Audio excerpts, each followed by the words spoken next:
Good morning, everybody. How you doing today? Okay. Let's get going here. Just wait till a few people come on. Today would have been my brother Steve's 50th birthday. He passed away 8 years ago, close to my birthday. So I just want to say happy birthday, Steve. I love you, and we all love you and miss you. So just thinking about him today. Been thinking about him all week, actually. So maybe some of you have some questions about relatives. Hi, Bentley. Some of you might have relatives that have crossed over that you might like to hear from or you are thinking about. Because whenever it's an anniversary of someone passing away or if it's their birthday, then you think about them. So my brother died when he was 42, which was really young. And it was a big shock to all of us. So, but something that happened after he passed away was that my sister-in-law's sister, the one that was married to him, her sister was a natural medium. And so my brother would speak through her. And so, hi Bentley. So this sister-in-law would go into full-blown medium trance. And I saw this myself because the day of the funeral, after the funeral, we were all at my brother's house.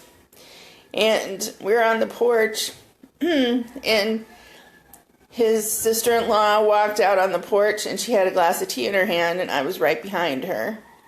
And all of a sudden, she dropped the glass like she didn't even know it was there. She dropped the glass of tea on the porch and started speaking as my brother. Now, this can be a very shocking thing to witness.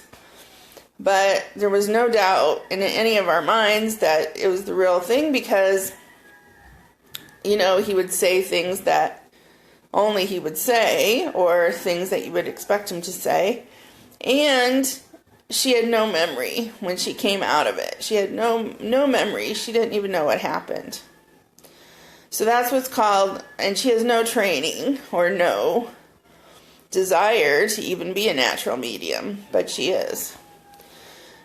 So, that's kind of dangerous, actually. And my brother would continue to, what we call, jump her and go in and when he wanted to talk. And this isn't very polite, for one thing, but it's, sometimes the spirit just desperately wants to talk to us, and they do things like that to someone who's open and available. So I just want to talk about protection today, because that was going to be my topic anyway today. I want to talk about how we as sensitive light workers can protect ourselves. Because I've come across a few people having issues with that. And sometimes we just forget. Sometimes we know that we're supposed to do that, and we forget about it, and then we suffer the consequences. So I'm just going to share a few stories of things that have happened to me personally and ways to protect yourself. Whether you're a healer or just an empath or sensitive person, things that you can do every day to protect yourself. So, first thing, when you get up in the morning, surround yourself in white light before you go out the door. If you have essential oils from Young Living, you can use white angelica, or some of the high vibrational oils are good to put on your shoulders and your neck to protect you. Very good protection. A lot of entities where they like to attach is the back of your neck, at the base of your skull. So if you're ever feeling like somebody's behind you or you have something stuck there, you probably do. So you can clear that by, using the oils, taking a salt bath, smudging yourself with sage. It's always a good suggestion to smudge. And I had another video about smudging, but you can smudge with sage your whole environment, yourself and your home. And if you feel things outside, you can surround your house with salt. Put a circle of salt around you. It's always good. I have crystals in the four corners of my bedroom. I always keep quartz crystals in the four corners. There's a lot of things you can do. But this is what happens when you don't use protection. Okay? So the first job I had as a massage therapist, I went to nursing homes. And there's a lot of spirits floating around in nursing homes. And there's a lot of people trapped in their bodies who don't communicate or just choose not to communicate anymore. But they can do other stuff because they figured it out. Because they have hours and hours to just sit there or lay there and figure out what else they can do. So the first day I went to the nursing homes, my friend told me, my Reiki teacher, she told me, now make sure you protect yourself. Hi, Tiffany. She said, make sure you protect yourself before you go into this nursing home to work because they'll zap your energy. And I'm like, okay, and you can get sick. And I'm like, okay, I'll do it. So, of course, I forgot. So I go to the first lady who had a very strange disease. She was very hard, like a rock. I mean, her body was just very stiff, very hard to move anything on her body. And she was in a wheelchair, and she hardly spoke to anybody. She could talk, but she didn't like to. So she hardly ever said anything.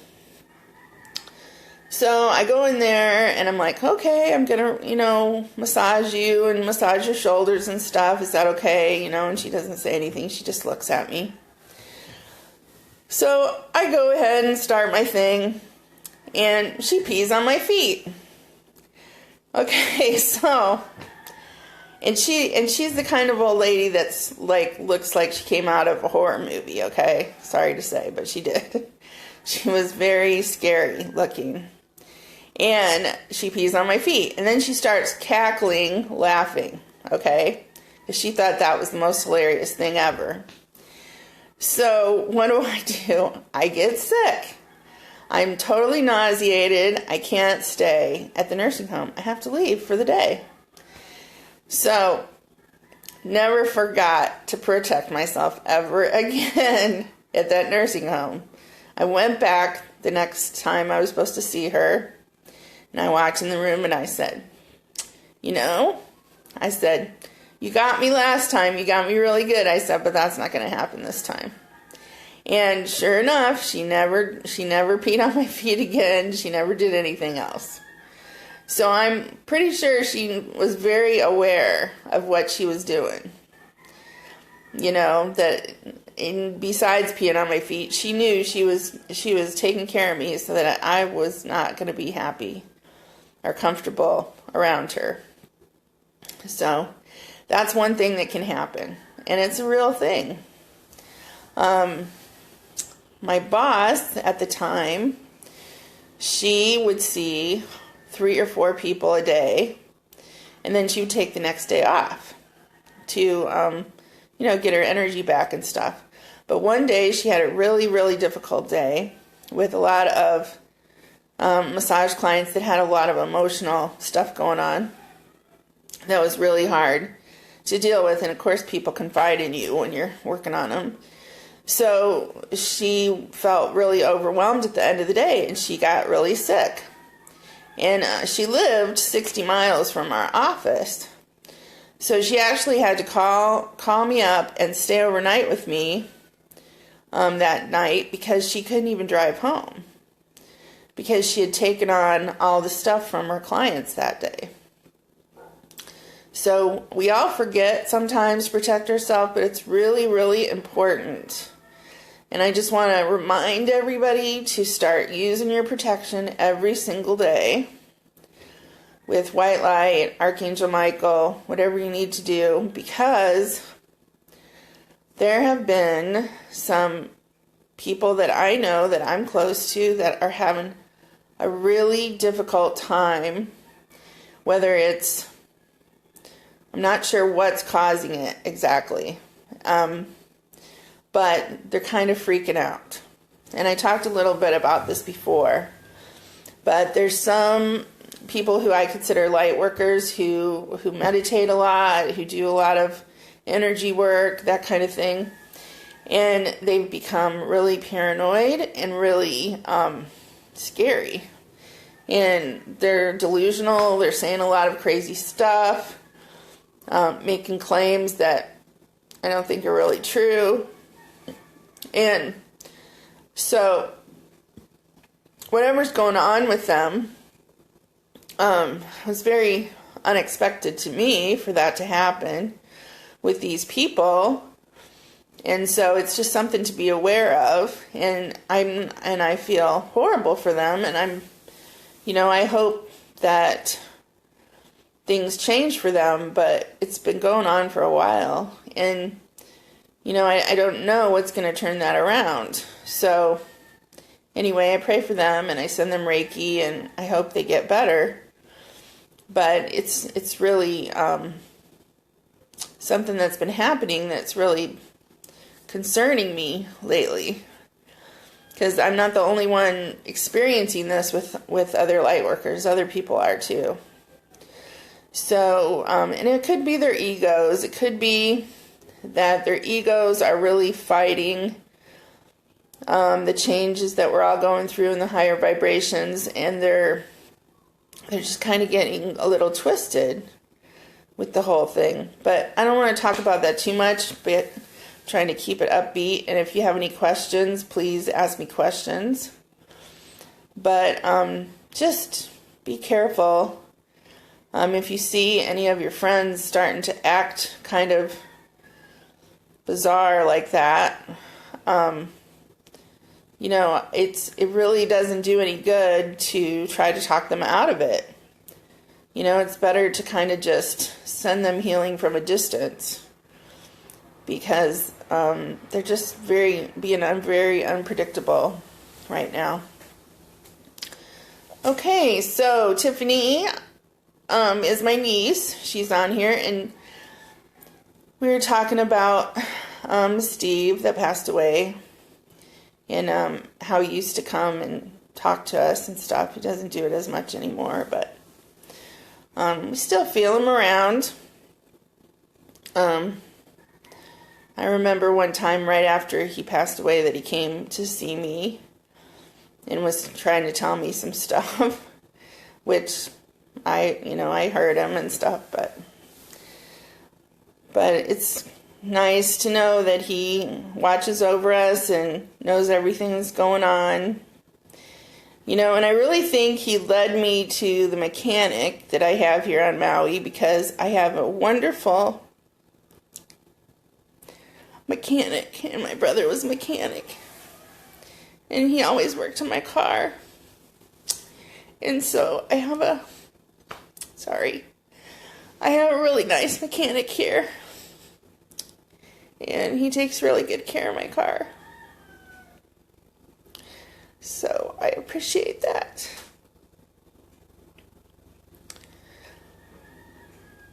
So, does anybody have any questions? Okay. I'll talk about one other thing that happened that I heard about recently. Somebody was trying to send healing to someone without knowing how to protect themselves. So they took on in a way, they took on the illness that the person had. So I'd like to encourage everybody not to do that kind of thing if you haven't had any training in how to protect yourself, because it's all nice, good intentions to try to go and send healing to someone, but you're creating cords between you and them that their illness can come and affect you, especially if you're really sensitive.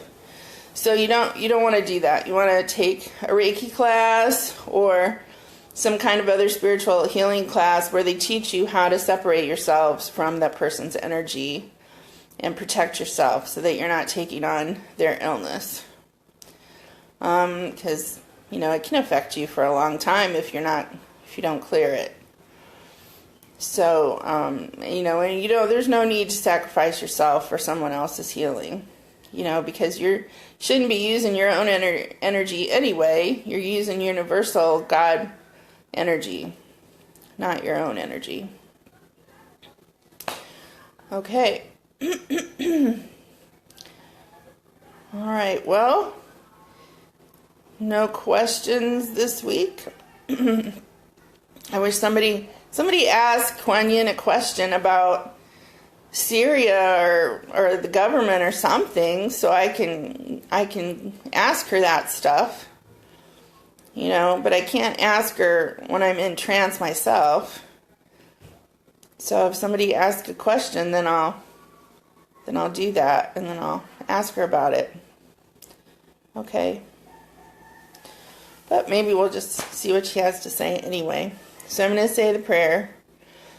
The light of God is in us. The love of God is in us. The strength of God is in us. The peace of God is in us. Wherever we are, God is, and all is well.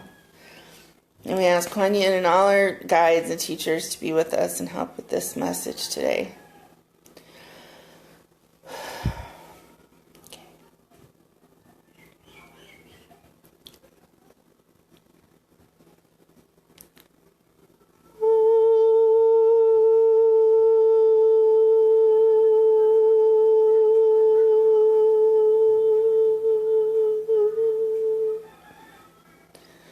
Namaste, everyone.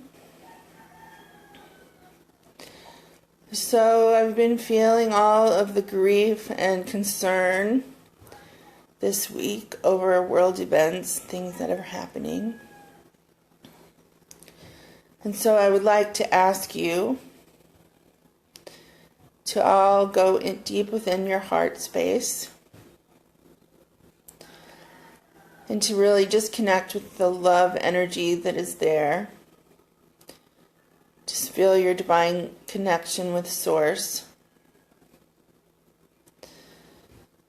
And to know this is the most powerful energy of the world. And this is what you can use to help.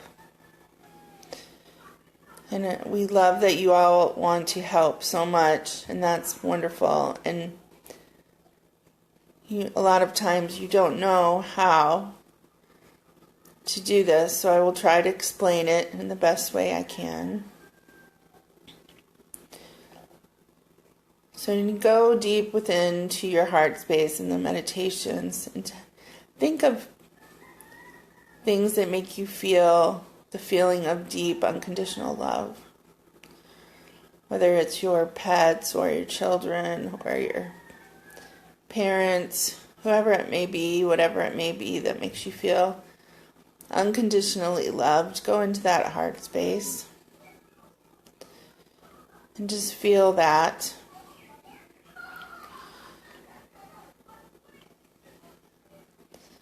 And let that energy build up. Let it build up, build up, and build up until it fills your entire body, every cell, until you can feel the vibration of that love energy in every cell of your body. When you feel that vibration,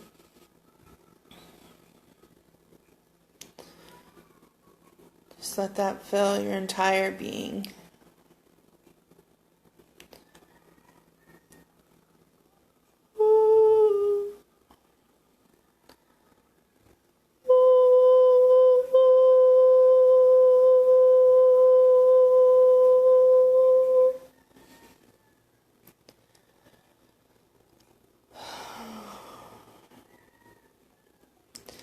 And then when you feel full,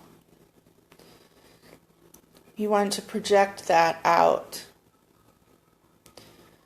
Project that out from your heart space into your community, into your town where you live, into your state, And just expand it as far as you can.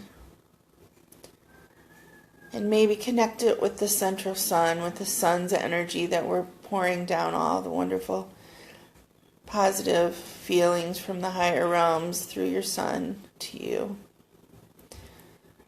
And just connect your love beam on that ray of sun and spread it out until it covers the entire planet.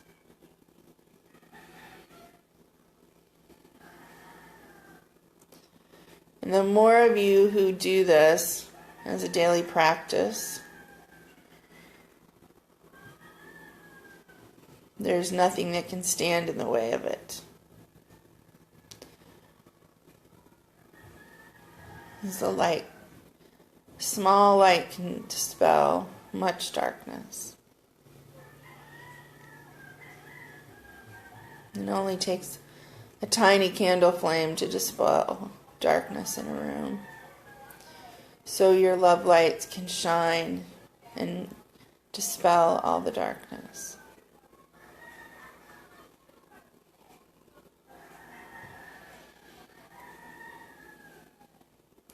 And also use your voices and tone, as I tone frequently for you, for your healing, and to remove any blockages in your energy system, in your chakras. That is why I tone for you frequently. But it is also good for you to tone yourself.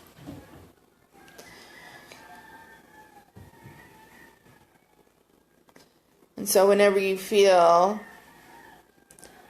the sound welling up inside you, express it.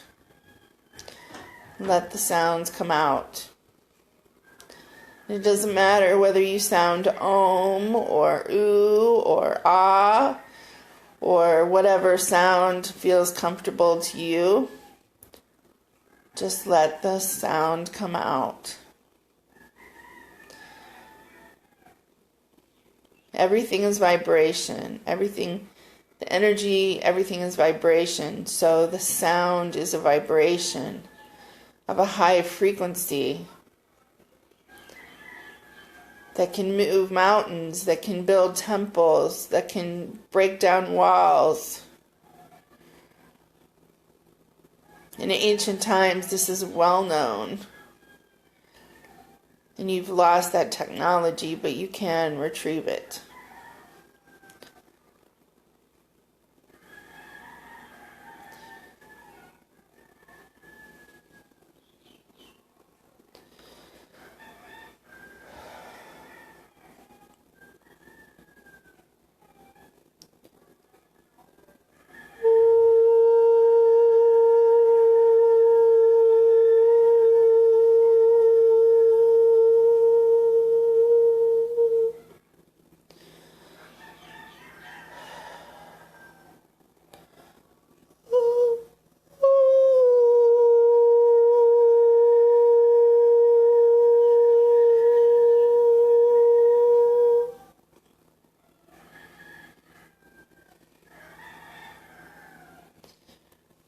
Namaste.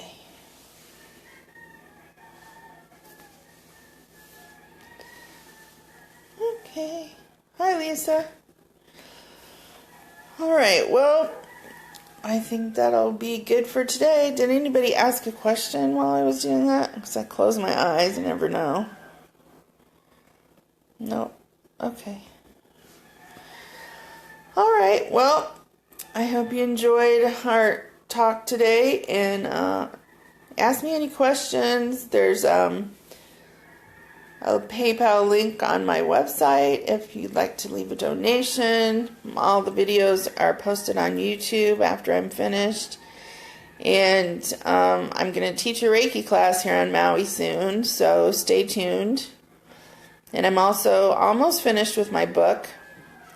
So maybe in a few months I'll have my Reiki manual available, which is a teaching manual. If you're taking class, it would be the book that you would get for class. But if you've already had a Reiki class, you might also want to get the book, or if you're a teacher. Okay, aloha, thank you.